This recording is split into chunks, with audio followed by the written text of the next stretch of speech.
Ladies and gentlemen, my name is TotalBiscuit. I'm back from my travels, so it's time to take stock and figure out what the hell's going on. And what the hell is going on? Lord. So, it's been a rough few weeks for the channel, honestly. It usually is when I go away, but generally not when I'm providing content. This time around, though, yeah, this has not been a good couple of weeks. I'm looking at the channel and I'm seeing pretty terrible views across the board on brand new content coming out of PAX.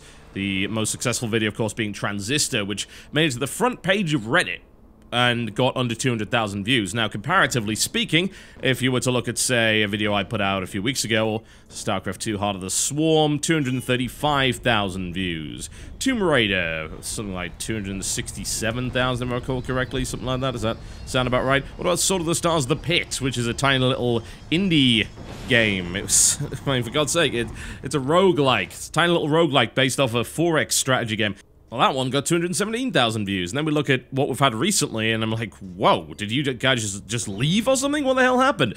Dive Kick, for instance, 67,000 views, Delvers dropped 73,000, 86,000 views for Dungeon Defenders 2, which is still pretty low considering. Mark of the Ninja Special Edition, 48,000 views. Even the first video, Project Shield, which, as far as I'm concerned, is pretty much an exclusive. No one's got that much footage on Project Shield, 93,000 views. Boot Hill Heroes, 50,000 views. I go on and on and on. I mean, I could do very easily. It's pretty dire, honestly, and we're a channel that's very much driven by statistics and analytics. It's been successful for us for the last few years, where we're very careful with figuring out exactly what goes on the channel, what's good and what isn't. We'll cut what isn't, and we'll put up more of what is, and in this case, it seems like you guys don't want to watch convention footage. I mean, is this true? This is actually one of these rare times when I'm going to ask for feedback. Do you guys just not want to see these games? Because you're not watching the videos, so I have to assume that you don't want to see them. And let me give you a bit of perspective here for a second. So, PAX East was obviously an expo in Boston, which we had to fly to. We also had to bring Chris over from Romania, that's Zook, by the way, to help us out, because really doing a convention like that is a 3-person minimum job. There are other organizations like, say, IGN or Machinima that bring entire teams. Even the Game Station brought an entire team. We brought 3, pretty much the minimum we could get away with. Did not stay at any fancy, classy hotel or anything along those lines, and we calculated the total cost of the trip, including the cost of the new equipment, was almost $10,000. So, you're talking about, essentially, accommodation for 3 people, which, of course, you know, 2 rooms, and then all of the stuff you have to do there, which includes travel to and from. You know, cabs are expensive, especially in cities like Boston. You're doing a lot of to and from there. You're paying for stuff like meals and food. You're paying for flights. Flight from Romania, pretty expensive. Even flight from Charlotte to Boston, reasonably expensive. And then the cost of the gear, which, you know, we got about $6,500 worth of new gear. So, that's a big investment. That's not the same as sitting at home and doing WTF is and saying, oh, well, that video didn't do all that well. No big deal, just make another one. You know, it's easy. That's fine. It didn't cost me anything but time in my regular working day.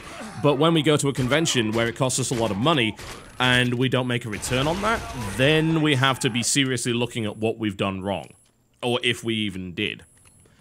So, in this case, I've got to ask, because my speculation could really lead me anywhere, exactly why you guys don't want to watch this footage. What have we done wrong here? Is it something to do with the format? Because I've heard some feedback that has said, well, we don't really like the format because it's you alongside a dev, which means that it's a lot of the dev talking, not so much you talking, and you don't critique the game. And you're right, I don't critique the game. The reason I don't critique the game is because it's not done. Stuff that's shown on Expo floor is usually not a good representation of the actual game itself. We're talking about demos that have been put together for the floor itself. We're talking about pre-alpha products. We're talking about stuff that just isn't ready yet. I mean, Transistor, that's not going to be out for another year.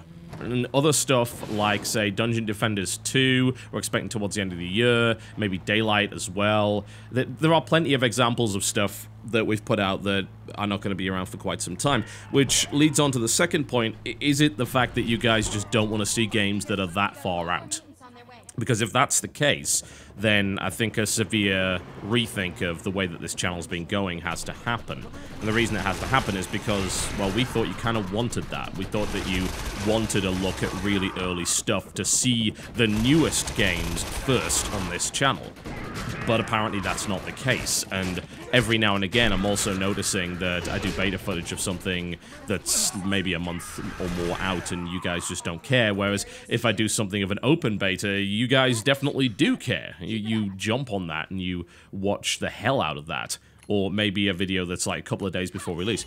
So I'm trying to understand what the optimal release time is when we get something like, say, Star Conflict or even the Emerta video. I mean, this is the crazy thing. The Emerta video came out almost a month after the actual game. 215,000 views. Star Conflict came out a few days after the game came out. It's a free-to-play game, anyone can play it. 217,000 views. So that leads me to the conclusion that what's happening is people are seeing games on Steam, and then they're coming to this channel to check them out. They're not coming to this channel to see new stuff. So other possibilities about why it didn't do very well. Is it just the case that the format is too short?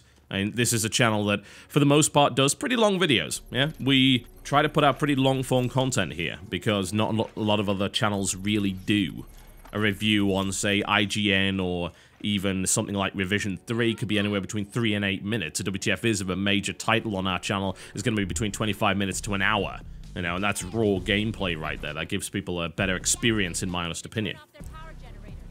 But the stuff we do on a convention floor is naturally limited by appointment time. We have to cover a lot of games.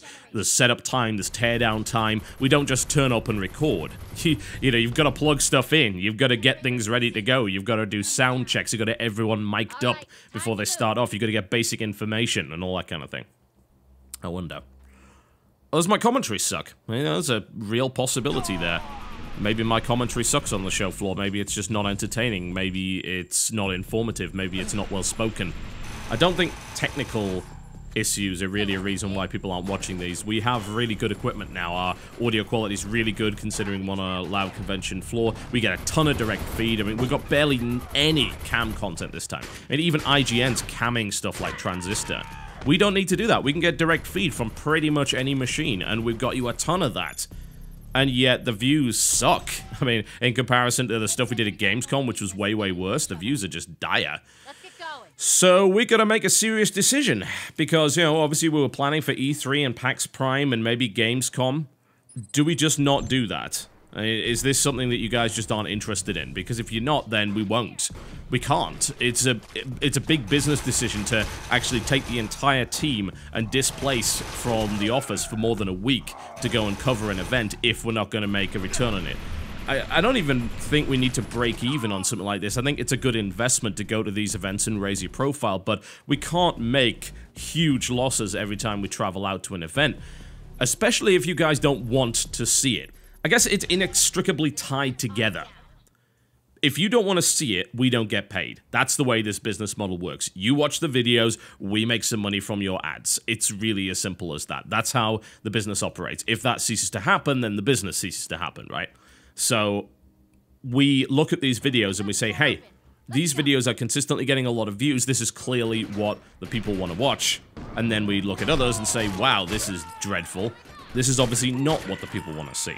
And usually we can figure out why, but in the case of the convention where, I've got to say we're having some trouble, what makes it worse is the fact that while we were away with actual PAX itself, I put out a bunch of videos that I'd pre-recorded, stuff like Alien Spidey, Go Home Dinosaurs, Sang-Froid, and so on and so forth, and the views on those are pretty bad too, but that seems to be to do with some kind of YouTube publishing issue. We used scheduled upload. Jesse Cox did a bunch of scheduled upload at the same time, and he had similar problems. So it could be to do with that. We don't know if that problem has remained in the system in some way, and that it's carried over to all of our PAX stuff, or whether you guys just actually don't care. And if you don't care, then we need to get back to the stuff that you do care about. Obviously, I understand people have been missing content patch, something I can't really do on the road. I'm back home now, I'll be doing it on a regular basis, so that's cool. And I know a lot of these games aren't exactly AAAs, but at the end of the day, you're not going to get direct feed from AAA games. It's not going to happen. There's a reason why no one gets this stuff. I don't know why it is that companies are not willing to show it to you, but they will show you on the show floor. They'll let you stand in line for 2 hours and then hammer on the game for 10 minutes, then leave. But they won't let you film that demo, which is outlandish. And we constantly struggle to convince companies that this is a good idea. However, if it is the case that you guys just don't want to see expo footage, then we won't bother chasing that down, yeah? We'll focus more on getting copies a couple of days before release, doing stuff in the studio environment, and doing the more traditional formats, if that's what you want. So, now would be the time to let your voice be heard on that. What is it you want from the channel, and why is it that you haven't seen or just had no interest in checking out these PAX videos? This is something I really want to know. It's pretty disappointing for us, honestly. I mean, doing convention stuff is actually pretty hard work. I guess some people don't really understand that, but you're doing 10 to 11 hour days of being constantly on your feet the entire time, going from appointment to appointment, and doing a lot of setup, teardown, carrying a lot of gear, fighting your way through crowds most of the time, and then spending as much time with each game as possible before going directly onto the next one with basically no prep time. And it's a lot of commentating as well. You know, it's hours and hours and hours and hours of talking and focus, and yeah, it's exhausting. And I think that when you do a bunch of stuff like that, and then you see that people just don't actually care about it, they don't want to watch it, then yeah, it's pretty damn disheartening. You know, the whole team feels pretty down about this. They're not too happy with how it's turned out, and well, neither am I, you know? But at the end of the day, we are beholden to the viewers in certain respects, so we can't just keep putting out content that you guys don't want to watch, otherwise we won't have a channel anymore. So let us know, please, by all means. Alright, let's get on to some other stuff, shall we? So, let's talk about Defiance. That's what's actually running in the background right here. We'll talk about Defiance because I put out a video, a very short one, of the tutorial area, which showed off some pretty atrocious AI, as well as explained the 120 Hz issue, which is pretty bad. I actually spoke to Tryon earlier for about 20 minutes about troubleshooting that issue. They don't know what the problem is, but they know that it is across the board. Yeah, all 120 Hz monitors are having this issue. Not being able to access the settings menu is pretty damn infuriating, because it means you're running the game on whatever hell resolution and quality it actually defaults to. You can't rebind the keys, you can't change any options whatsoever. Pretty damn important in an MMO, and also you can't turn off the music, which bugs out and loops constantly, which apparently was a bug in the beta, which they also didn't fix. Now, when it comes down to making videos like that, every now and again, and this has happened, you know, this is not the first time I've done this, I'll put out a little video, which is essentially a PSA that says, yeah, guys, you might want to hold off on this for a little bit. Because the longer I wait, the more people just dive into it, blindly pay the $50 or even $100 for the digital deluxe edition, which is by no means worth it, by the way, just FYI. Absolutely not. And then they get burned by something which very well might not be up to snuff. Now, I've played probably about 3 or 4 hours of Defiance now, and what I'm essentially seeing from the game is World of Warcraft crossed with Borderlands. And I'm not the kind of person that says, oh, it's a WoW clone, but I'm seeing a lot of elements that are very much the WoW style of MMO. We're talking about questing, which tries to obfuscate the fact that there's 50 other people doing exactly the same thing as you do. A big example would be, defuse the bombs under this bridge before the civilians are killed. There's no timer on it, for one thing. That will never explode. And even if other people defuse it, you still have to defuse it. Yeah, the old school style of WoW questing, where it didn't in any way, shape, or form recognize the fact that you were with other people and this was an MMO. That's very old school design philosophy, 2004 and even further back than that, the style of questing where you just have to suspend your disbelief. Games since then have been making changes to move away from that idea. Stuff like Guild Wars, even if you go back into Tryon's back catalogue, you look at Rift, stuff like the actual Rift events, that is certainly more MMO than WoW ever was in that respect. Guild Wars 2, you contribute to a whole. And I'm not saying Defiance doesn't have quests like that. It does. You can come across them quite easily. They are essentially Guild Wars 2 style events. The, what do they call them? The heart events as well as the dynamic events. Defiance has got stuff like that.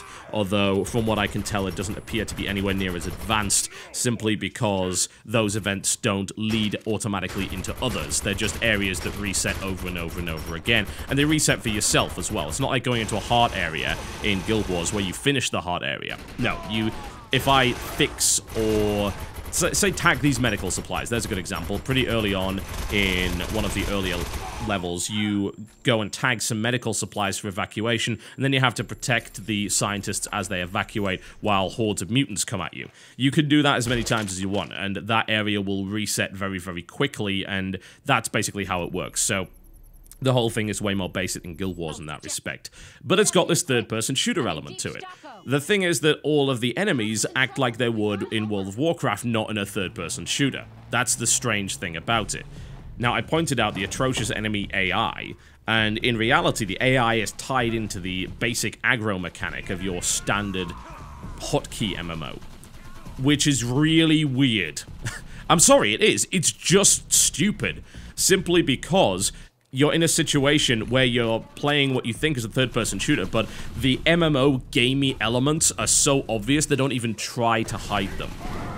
Now, when it comes to dealing with mobs, the game throws tons of them at you, and I actually even had a little chat with one of the devs that says, oh, the AI will kick your ass later on. Like, really? Will it? Because what I'm seeing right now is monster boxes. Lots and lots of monster boxes. Those clown cars that you remember from, say, Call of Duty 4, or maybe even Battlefield 3 single player, whereby if you didn't complete a specific objective, they just kept coming at you. That is Defiance. That is almost every area in Defiance. There are underground hatches, there are impassable doors to little sheds where mutants just keep coming out of nowhere, and they will keep doing that. As regards to the AI, it seems to be based on pure aggro for the most part. I had a situation where I was sneaking up on a mutant. I say sneaking up, there is no actual sneaking in the game. But I was coming behind a mutant that was firing on someone else, and I blasted him in the head a few times with a shotgun, and that kind of made him turn around eventually because of aggro, but I stopped shooting at him, even though he was focused on me, and then he turned around and focused on the other guy because, hey, he'd built up more aggro than me. You know, it's World of Warcraft in a nutshell. I mean, what else could it possibly be? And that really does not work with a third-person shooter. So, some people said it was wrong for me to kind of put the video out so early. I mean, for one thing, I disclaimed the crap out of that thing. So if you didn't listen to the full 5 minutes, you're a dumbass. So I've got no qualms about leaving that video up. But secondly, it is indicative of what happens later on, just in a more extreme version of it. The aggro mechanics and the way that you pull mobs is seemingly identical to older games within the genre, even though this is technically not part of the genre. It's an MMO. Yes, it is an actual MMO, but it's a third-person shooter, and it's in 2013, not 2004. So you would expect something a little bit more advanced, and I'm just flat out not seeing it. And so far, and it's going to take me a while to really get good judgment on this game, especially considering the 120 Hz bug is really, really holding me back. My current impressions of it is, well, this is kind of Borderlands, really. And it's got fairly Borderlands-esque weapons, which is good. Nothing wrong with that. The weapon design and even the early drops are kind of interesting in certain respects, which I like a lot. But the rest of it is like, well, it's MMO questing, and it's kind of MMO hot zones, which appear to be combined with the sort of Rift events. The Arcfall events, which happen all over the map, are rifts. They're essentially rifts from Rift. Same idea. Something comes on the ground, and then you've kind of got to survive as hordes of enemies attack you in increasingly difficult waves. And in fact, there's an awful lot of the game which is basically that. Hordes of enemies will attack you in increasingly difficult ways. And the rest of it is kind of collect X of these. Turn off X of these. Turn on X of these. Protect this. And I don't know if I really expected anything more of it, honestly. I don't think I did. But it's really jarring. I was hoping, perhaps, that there would be some evolution of the actual genre, but I suppose MMOs are highly iterative, and you can't really expect huge leaps and bounds simply because those are the kind of things that fail. It's also strange to see that it's linked in with a television series, which is probably the reason it was released now instead of held back. The game very clearly has bugs and is not finished. It does have some enjoyable elements, but there are some blatantly obvious problems across the board, including dumbass AI at times, including the idea that if you drive over, yes, I did say drive, by the way. If you drive over a little mound with your car and kind of get some hang time, you actually, on other people's screens, get stuck in the air. There's floating cars and items everywhere. It's kind of typical day one MMO bumps and bruises and warts, I guess. But one way or the other, it's hard to recommend to someone, hey, drop 50 bucks on this game, especially considering that free-to-play games are the thing right now, and there are plenty of far more functional free-to-play MMOs. So, once I've got far enough into the game to give you detailed impressions beyond what I just said, I will do so. And don't get me wrong, the game's not horrible by any means, but I wouldn't call it good either. There are some fairly enjoyable elements to it, but there are also plenty which clearly aren't. I am, to some degree, getting the rather awesome Guild Wars 2 feel of being kind of carried along and finding events all over the place, and it seems like the map's actually quite busy. There's quite a lot of stuff all over the zone that you can get involved in, or you can just ignore it. You can drive past it, let someone else handle it, and go to your next mission and play it like a traditional MMO. But it's otherwise a bit ropey. The driving's a lot of fun, I've got to say. You can actually drive over enemies. It's almost auto-assault-ish, actually, except you don't have weapons on your car. I'm told, if you can believe this was actually on the live stream, that the pre-order Dodge Challenger that you got for pre-ordering, the red-colored one, is actually faster than any vehicle in the game. Anyway, yeah. I don't apologize for the little video that I did on Defiance at all. I think it pointed out some fairly valid things, and for what I can see, even though it's not as extreme, the game continues to have problems later on. And every now and again, I'm going to post a PSA. If I can deal with it. Posted it for SimCity, and hopefully saved an awful lot of people from purchasing that dreck. I'll keep doing it. It's my job. It's my job to keep you informed. It's not my job to lie to you.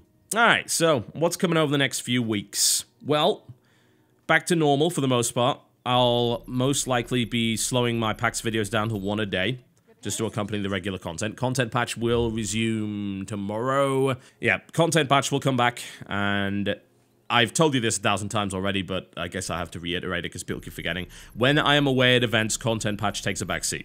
That is especially true when Zook is with us at the event, because he's the one that does all the editing. It's quite a time-consuming show to make, and I can't do that if I'm working 12-plus hour days all day, every day, while I'm at an event or whatever. Plus, it's a little bit more difficult to make videos when you're on the road. My laptop is just not as good, I don't have my good gear with me, and so on and so forth. Something to consider. WTF is back as usual. People keep asking to buy Bioshock, Bioshock, Bioshock. Well, the reality with Bioshock is that we did not get a copy early, so we didn't have time to make a video. It's really that simple.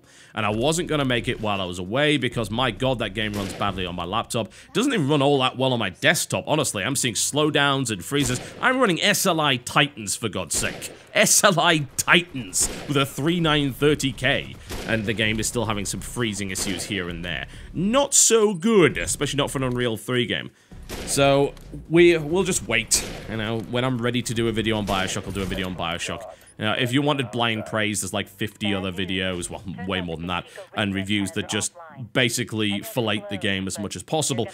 And I can understand why they would. It's a really good game, but it's nowhere near a 9.5 in my opinion. If I was going to score it, I certainly would not score it 9.5, because one of the main elements of the game, that being the combat, isn't actually all that good. And that's what you spend half the game doing. So, yeah. I certainly will not be hating on the game, bashing on the game, but no doubt some of the fanboys will think that way anyway, because, hey, it's going to be good or bad, black and white, 10 or 0. That's the way that some people think. And for some reason, some people seem to want to come to my videos to just get affirmation of their opinion. God, no. That's a terrible way to run anything. It's pandering. It's horrendous. Ugh. Disgraceful behavior. So, you'll get my honest opinion on it. I'll probably be more critical than others, and I think that's because when you want praise, well, again, everyone's already done it, right? So, let's just get picky. Let's get extremely pedantic and into the nitty-gritty of Bioshock Infinite. And yeah, let's pick holes in it. Let's find all the faults. Does that hurt you in any way? Well, some people seem to think it does. It's highly offensive that you nitpick this game that I liked. Oh... That's an attitude I will never understand. But it is prevalent, and it ain't going away anytime soon. But yeah, there will be a Bioshock video. Other videos will be coming. Lords of Football. God, I've got to do this game. This is just silly. Lords of Football. I mean, really? This... I do not know what this is, but it looks ridiculous. I have got to do that. Their lives, your choices. Lords of Football. God. Absolutely. I have got to do that. And, you know, I'll try and keep on top of things as they come. April's going to be pretty good, by the looks of it. Dead Island Riptide is on its way. Yes, we'll try that. Hopefully it doesn't suck as much as the original did. It's a shame. I was looking forward to that game. It ended up being bad, but hey. And I'll just try and stay on top of everything as much as I can, focus on the new games. I've done a lot of indie over the last few weeks. I do not mind that at all. I mean, WTF was supposed to be indie originally anyway, so what the hell's the problem with it? But, obviously the new releases, the major stuff will get covered as well. We're back to a little bit more Dota 2. Also, for those of you who like StarCraft, I'll be casting from home the Acer Team League, also known as Team Story Cup. Our team, Axiom Esports, is playing in that, alongside others. So you might want to watch that. I'll let you know when the stream goes live, as well as when the VODs end up on youtube.com/TotalBiscuit for that. And I think that's it, really. Yeah, just back to the regular stuff. Those asking if we enjoyed Vegas, yes we did. It was all going so well until Jenna broke her ankle. So we've had a kind of rough few days, I guess, and turns out bottle service in Vegas really damn expensive. Don't get it. Good lord. Huh. I thought you couldn't be ripped off any more than you could be by throwing money in a slot machine. Apparently you can. Oh, you can. So there you go. But hey.